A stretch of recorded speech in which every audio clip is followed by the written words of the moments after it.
तो हम यहाँ पे क्या बात कर रहे थे कि भाई जो एंगल मॉड्यूलेशन और फ्रीक्वेंसी मॉड्यूलेशन में जो बेसिक डिफरेंस है, एक तो ये हो गया कि भाई वहां पे एम्पलीट्यूड का वेरिएशन होता सर है, यहाँ पे स्क्रीन शेयर नहीं, स्क्रीन शेयर नहीं। बेसिक डिफरेंस क्या था कि भाई वहां पे एक तो एंगल वेरिएशन हो रहा था, यहाँ पे सॉरी यहाँ पे एंगल वेरिएशन हो रहा है, और एम्पलीट्यूड मॉड्यूलेशन में हम एम्पलीट्यूड का वेरिएशन करा रहे थे। ठीक। दूसरा जो रीजन था, तो वो ये कि जो फ्रीक्वेंसी मॉड्यूलेटेड वेव थी वो नॉइस के रिस्पेक्ट में काफी इम्यून थे, मीनिंग नॉइस का इफेक्ट यहाँ पे काफी कम पड़ता था। ठीक। जबकि एम्पलीट्यूड मॉड्यूलेटेड वेव में नॉइस का इफेक्ट काफी ज्यादा पड़ता था। ठीक। अभी जब थर्ड यूनिट में नॉइस का पार्ट पढ़ोगे तो तुम्हें वहां पे मैथमेटिकली भी क्लियर होगा कि कैसे नॉइस ज्यादा अफेक्ट करती है एम्पलीट्यूड मॉड्यूलेशन को और कम अफेक्ट करती है फ्रीक्वेंसी मॉड्यूलेटेड वेव को। ठीक।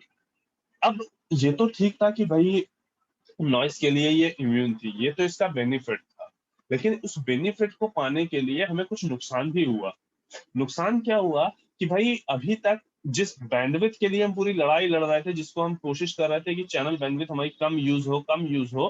ठीक। वो जो फायदा मिल रहा था हमें, जैसे हम बीएसबी एससी और एसएसबी एससी तक आए थे, तो वहां पे हमें चैनल बैंडविड्थ का जो बेनिफिट्स मिल रहे थे वो हमारे खराब हो। मीनिंग अब जो एंगल मॉड्यूलेशन है, एंगल मॉड्यूलेशन नॉइस के लिए तो ठीक है, नॉइस के लिए इम्यून है, नॉइस का इफेक्ट यहाँ कम पड़ रहा है, बट इसकी जो बैंडविड्थ है वो in comparison to amplitude modulation increase हो गई। इवन अभी जब आप वाइड बैंड फ्रीक्वेंसी मॉड्यूलेशन देखोगे तब आपको समझ में आएगा कि अगर देखें, ध्यान से देखें तो थ्योरेटिकली हमारे जो फ्रीक्वेंसी मॉड्यूलेटेड वेव है उसकी जो बैंडविड्थ है वो तो इनफाइनाइट है। थ्योरेटिकली जो हमारी फ्रीक्वेंसी मॉड्यूलेटेड वेव जनरेट हो रही है उसकी जो बैंडविड्थ है वो इनफाइनाइट है। ठीक। वो अलग बात है, बाकी कुछ प्रैक्टिकल कंसिडरेशन के साथ एक कार्सन रूल हम पढ़ेंगे, उस रूल से हम जानेंगे कि हाँ भाई जो बैंडविड्थ है वो कितनी रखी जाए तो हमारा काम चल जाएगा। लेकिन इन जनरल हमें याद क्या रखना है कि भाई एंगल मॉड्यूलेशन में पहली चीज वो नॉइस से तो इम्यून होती है, लेकिन उसमें बैंडविड्थ का वेस्टेज होता है। ठीक। दूसरी बात, एंगल मॉड्यूलेशन मॉड्यूलेशन तुम्हारा नॉन लीनियर प्रोसेस है।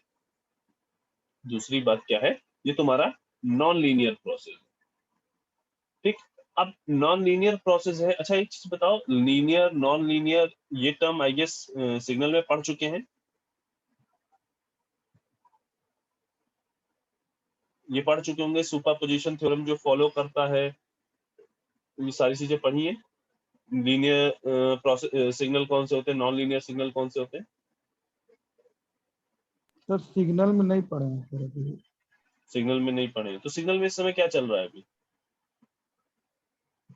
सर अभी डिस्क्रीट टाइम और फिर पीरियोडिक नॉन पीरियोडिक चीजें नॉट ये सब पढ़ा रही हैं। अच्छा हाँ, तो डिस्क्रीट वो पढ़ लिया, तो अब जैसे ही सिग्नल खत्म होगा, मीनिंग अभी सिग्नल का पार्ट चल रहा है, डिफरेंट टाइप ऑफ सिग्नल देख रहे हो, उसी तरीके से भी सिस्टम के टाइप आएंगे। तो तुम्हारे पास डिफरेंट टाइप के सिस्टम होते हैं, linear system, non linear system. ठीक। इसी तरह से time variant system, time invariant system. ठीक। तो ये जो तुम्हारा एंगल मॉड्यूलेटेड प्रोसेस है, एंगल मॉड्यूलेशन जो प्रोसेस है, ये तुम्हारा नॉन लीनियर प्रोसेस है। ठीक। यहाँ जो रिलेशन है वो नॉन लीनियर, ये तुम्हारा सुपरपोजिशन थ्योरम को फॉलो नहीं करता है। ठीक है। मतलब अगर एक मैसेज सिग्नल है M1T और दूसरा मैसेज सिग्नल है M2T। ठीक। और इन दोनों के कॉम्बिनेशन से तुम सोचो कि कोई M3T बना दो, जो कि क्या हो, K1 M1T plus K2 M2T। ठीक। तो ये चीज यहाँ पे पॉसिबल नहीं है। मीनिंग अगर तुमने मैसेज का की एम्पलीट्यूड स्केलिंग की और देन उसके बाद उनका सुपरपोजिशन करने की कोशिश करो और सोचो कि जो रिजल्टेंट आए वो इस इक्वेशन को फॉलो करे, तो वो ऐसा पॉसिबल नहीं होगा। जो M3T बनेगा वो इसके बराबर नहीं होगा। ठीक। ज्यादा क्लियरिटी तुम्हें शायद तब आएगी कि लीनियर नॉन लीनियर, जब तुम सिग्नल में भी लीनियर नॉन लीनियर पढ़ोगे। और मे बी कई लोगों ने जब नेटवर्क पढ़ा होगा तो नेटवर्क में भी अगर ध्यान हो तो तुमने लीनियर डिवाइसेस और नॉन लीनियर डिवाइसेस पढ़ी होगी। वहां पे भी तुमने डिफ्रेंशिएट करना सीखा होगा कि भाई होमोजेनिटी प्रिंसिपल और सुपरपोजिशन, इन दोनों को अगर कोई सिस्टम फॉलो कर रहा है दोनों प्रिंसिपल्स को, तो वो लीनियर सिस्टम है, अगर फॉलो नहीं कर रहा है तो वो नॉन लीनियर सिस्टम है। ठीक, तो हमें याद रखना है कि जो एंगल मॉड्यूलेशन प्रोसेस है, ठीक, एंगल मॉड्यूलेशन में जो डिवाइसेस यूज की जाती हैं या बेसिकली एंगल मॉड्यूलेशन के लिए जो मॉड्यूलेटर बनाए जाते हैं, वो मॉड्यूलेटर बेसिकली नॉन लीनियर होते हैं। जबकि एम्पलीट्यूड मॉड्यूलेशन में हमने देखा था कि वहां पे जो प्रोसेस था वो प्रोसेस तुम्हारा लीनियर था। ठीक, ये समझना वहां पे डिवाइसेस जो इंटरनली यूज की गई थी वो एक अलग चीज है, क्योंकि तुमने स्क्वायर मॉड्यूलेटर पढ़ा होगा, ऐसा कंफ्यूजन ना हो कि स्क्वायर मॉड्यूलेटर में तो सर डायोड यूज किया गया था, लेकिन हमने डायोड के को तो यूज किया था, लेकिन डायोड इंटरनली यूज किया था। जो ओवरऑल प्रोसेस बन रहा था वो तुम्हारा जो जो सिग्नल जनरेट होके आ रहा था, जो आउटपुट मिल रहा था, वो लीनियर प्रोसेस था। और यहाँ पे जो जो एंगल मॉड्यूलेशन है वो ओवरऑल जो प्रोसेस की बात कर रहे हैं, तो वो नॉन लीनियर प्रोसेस। ठीक है, अब इसकी नॉन लीनियरिटी की वजह से दो प्रॉब्लम्स आती है। एक तो सिस्टम डिजाइन जो इसका है वो कॉम्प्लेक्स हो जाता है। ठीक, और दूसरा क्या आता है, जो इसकी स्पेक्ट्रल एनालिसिस है वो काफी टिपिकल हो जाती है। ठीक, इसकी स्पेक्ट्रल एनालिसिस जो है वो काफी टिपिकल हो जाती है, काफी कॉम्प्लेक्स हो जाती है। क्यों? क्योंकि एंगल मॉड्यूलेशन तुम्हारा नॉन लीनियर प्रोसेस है। एक काम करो, सभी लोग चैट बॉक्स में अपनी अटेंडेंस मार्क कर दो। एक्चुअल में टाइम थोड़ा कम है और नैरो बैंड एफएम और वाइड बैंड एफएम को अभी स्टार्ट करना थोड़ा सा ठीक नहीं है, इन बिटवीन में छूट जाएगा।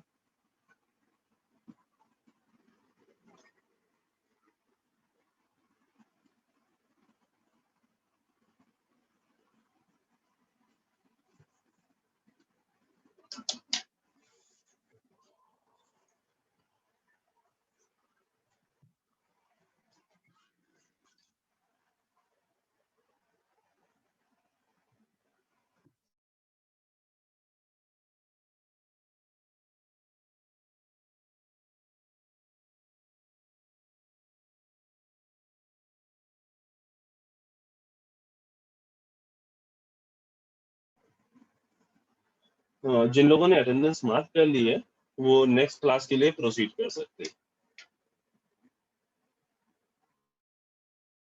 Okay, sir. Thank you, sir.